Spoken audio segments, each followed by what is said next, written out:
The actual system wasn't prepared for me. You know, I thought I was ready in '97. Right. And I didn't have a major record company marketing to promote my project until 2003. Right. You know, so for that time period, I had to run on my own energy. You know, I had to convince myself that I'm gonna make it. You know, regardless of how people felt at that time. And what it does is it makes you feel like, well, it made me feel like there's going to be points that people are going to mistake my confidence for arrogance, because they don't understand the process I went through. Mm-hmm. And how much I had to believe in myself in order to make these things happen. I feel like you can will yourself into a good space. Mm-hmm. Like, things that are meant to happen will. And if you believe in yourself enough, you can help yourself learn. You can inspire, you know, yourself in different ways where you can actually discipline yourself. Mm-hmm. You know? You gotta know you a boss before you even blow it. You gotta feel that in your heart. You gotta carry yourself in that manner.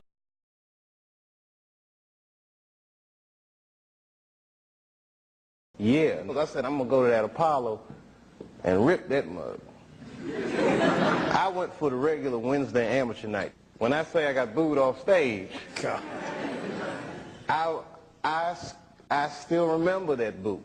I'd never been booed off stage before, but I just remember looking out and seeing like everybody booing, everybody. Even old people. I was like, who boos a child pursuing his dreams? Like, this is the meanest crowd in the world. And that sign went off, and that dude comes out tap dancing. Sandman. Sandman. I wanted to choke this shit out. I hate you. And that was the best thing that ever happened to me.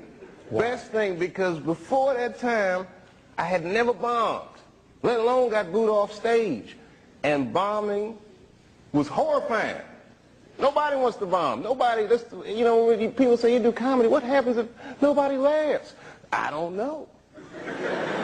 So that night was liberating because I failed so far beyond my wildest nightmares of failing that it was like, hey, they're all booing.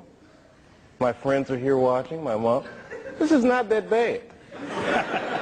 And after that, I was fearless. To get into the New York comedy circuit is a very closed circuit. And I got in all these clubs in like a week, 2 weeks.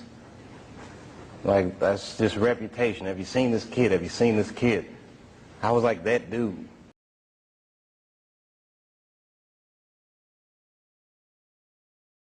And a lot of things I can't do. I can't play basketball like every other black person in America. But I can act. I know how to go to that true spot in myself because I'm there every day. I can be me. I can be whoever because I'm true to me. I can go to neutral easily. A lot of people, black, white, Mexican, young or old, fat or skinny, have a problem being true to themselves. They have a problem looking in the mirror and looking directly into their own souls. The reason I sell 6 million records, the reason I could go to jail and come out without a scratch, the reason I can walk around, the reason I am who I am today is because I can look directly into my face and find my soul. It's there. It's not sold. I didn't sell it. It's still within me. I still feel it. My heart is still connected to my body.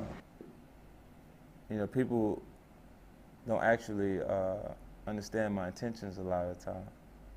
Because what I've offered is myself.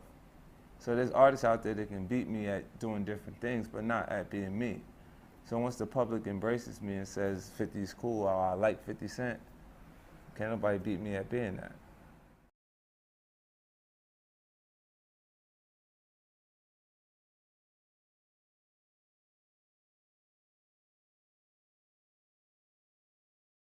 Well, there was a small article in the newspaper saying how Michael was tired of taking a physical abuse from the Detroit Pistons and wanted to start a strength and conditioning program, but he was afraid to lift any weights because he didn't know what the effects were going to be on his game.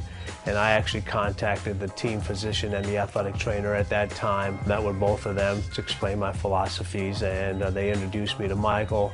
And Michael said, you know, we'll try it out for 30 days, and 30 days turned into 15 years. Michael's mindset into training was extremely unique. I mean, the most competitive individual, I've ever met. Never wanted to lose at anything. Always felt like somebody else was going to outwork him, so he wanted to outwork them. Knew what his weaknesses were, knew what his strengths were. He had a big thing where he used to say, hey, listen, I'm going to turn my weaknesses into strengths. And he did. And what you notice is every year there was evolution in his game. There was something that he added, whether it was a new shot, a new move. He was never satisfied, no matter how many championships, how many titles, what people said, how many accolades he got, he always wanted to get better. Most practices have the starting five on the same team. Practices where Michael's at, they always had Scotty on the other team because Michael wanted to go against the best defender and the best player or the second best player on the team. He never played down to the level of his competition. He always found a way to motivate himself. If he knew in a certain game that he could score real easily, he'd say, well, I'm going to go get some more rebounds, I'm going to go get assists. He had no weaknesses in his game, and so he did whatever the team needed to win.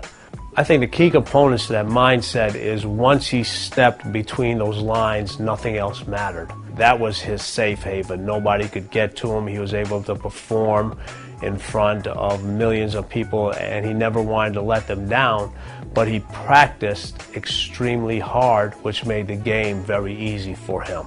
From so much practicing of all the different aspects and understanding film and the other players and what their tendencies are, and being so well prepared, he always had the edge over his competition. What the young athletes can learn from Michael and his mindset is there's more to preparing for a basketball game than just the dribbling, shooting part of it.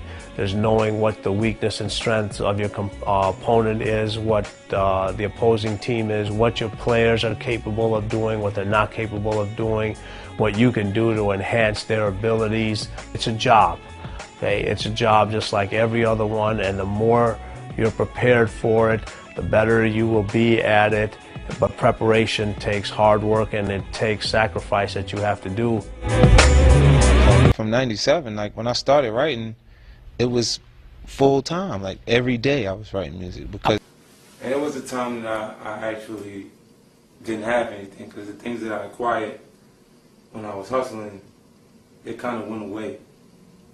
I had to get rid of it in order to have enough to stay afloat, you know. And things don't happen when you want them to happen all the time. It happens when it's supposed to happen. When God has a plan for you to actually be successful, it'll happen for you. So you got to be persistent, consistent, and work and work and work until it actually works. You have to work at it. You know, the way that I make movies, you know, there's thousands of people and tons of research and 14 and 16 and 18 hours a day. Since age 11.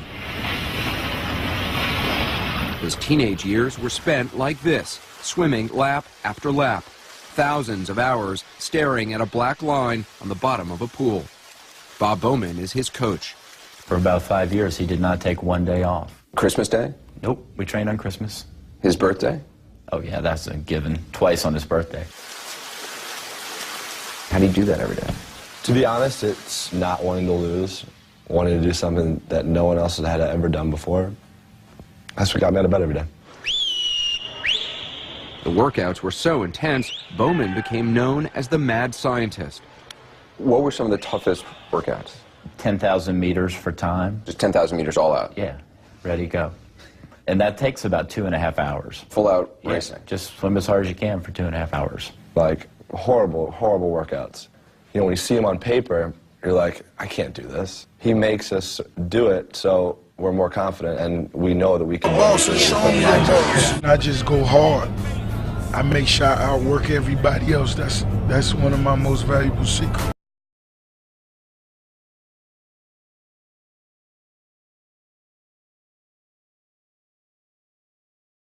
It deals for the most part with success. It deals with people who you started your life off with and what success does to them. People look at you strange saying you changed, like you worked that hard to stay the same, like you're doing all this for a reason.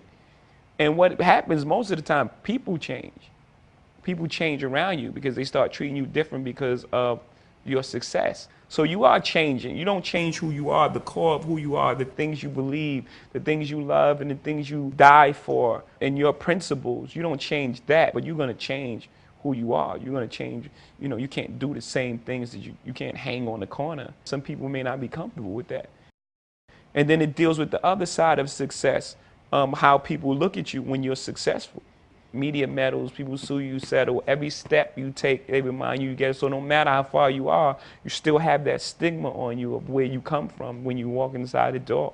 Even if you have a tuxedo on, it's like, oh yeah, that's the guy who used to be this and did that. Man, I look at you now and I smile, man, because you know what? I've seen a lot of dudes, you know, come through this game, man, and you know, I've seen a lot in my lifetime, you know, and one of the reasons why when I came on MTV or whenever I do radio, I keep a certain persona, you know.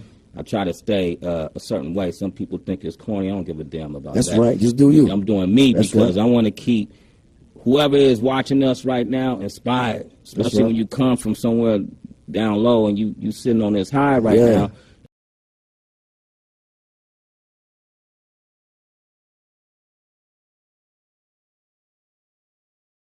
And ain't nothing like seeing that success and just having those conversations like, hey, man, and it all starts out as a thought, by the way. Yeah. You know what I mean? And just to see it play out, man, it's just it's a big deal to me, man. It means a lot. Now, you should make up your mind and not let nothing or no one hold you back. I'm a living testament that the world is yours. If you put your mind to it, anything is possible.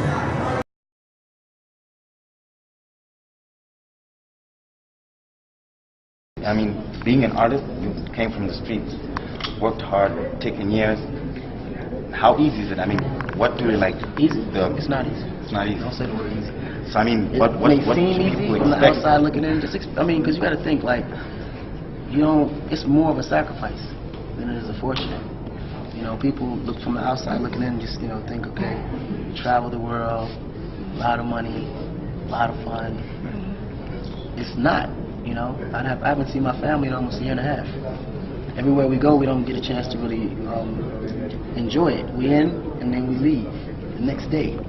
You know what I mean? So it's constant work. Like, believe it or not, it's constant work. All this we're doing now so we can enjoy it. What is this big thing that everybody's searching for when it comes to being an artist or becoming a superstar? Like, what part of it is it that everybody enjoys so much? Of course, in the spotlight, it's a lot of more things that, you know, that actually come in the equation that you don't really focus on. Like, you know, your privacy is completely thrown out the window. You don't get time to spend with your family as much as you would like to. You know, it's definitely a lot of work. People think that it's really simple and easy. You don't have a life, really. Even a vacation is no longer a vacation. When you go out to a club, you're actually working. Because while everybody's partying, dancing, you taking pictures, signing autographs. And when you sleep, you're dreaming about figuring out ways of how to advance. You know, so like, you never get a free moment for yourself.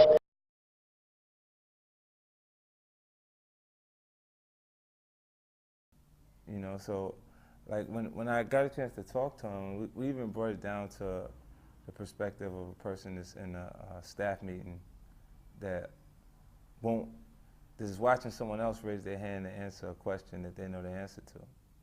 And that means that person deserves to be ahead of you in life, because your fear of being wrong at that point is not allowing you to create your value in the workspace. Have you overcome fear? I mean, you were shot 9 times in the year 2000. In terms of dealing with fear, I suppose you're not scared of anything after that, are you? Well, when you're in life-threatening situations, it makes you a little more conscious of death. You know, and the more that you are aware of your fate, the higher the probability you have a chance to live.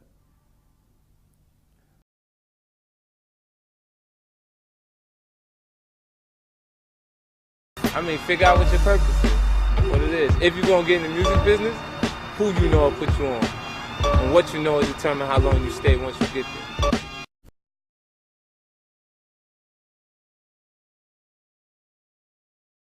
Well, see, ambition is not a learned behavior, it's a part of a person's character.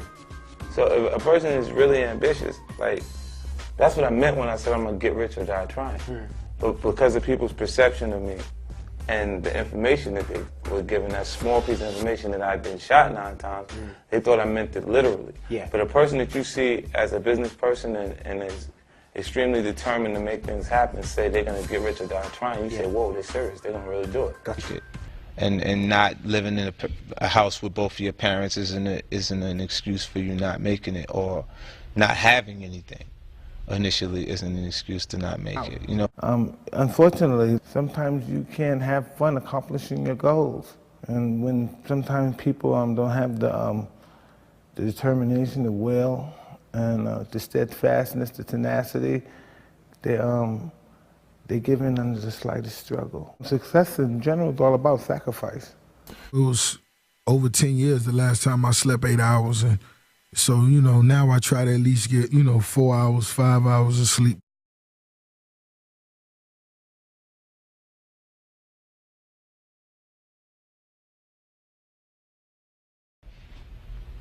At this point, I tell them good luck if they think they can make me feel like I can't do something that I set my mind on, you know? Because I already come so far from where I come from that it's impossible for you to discourage me.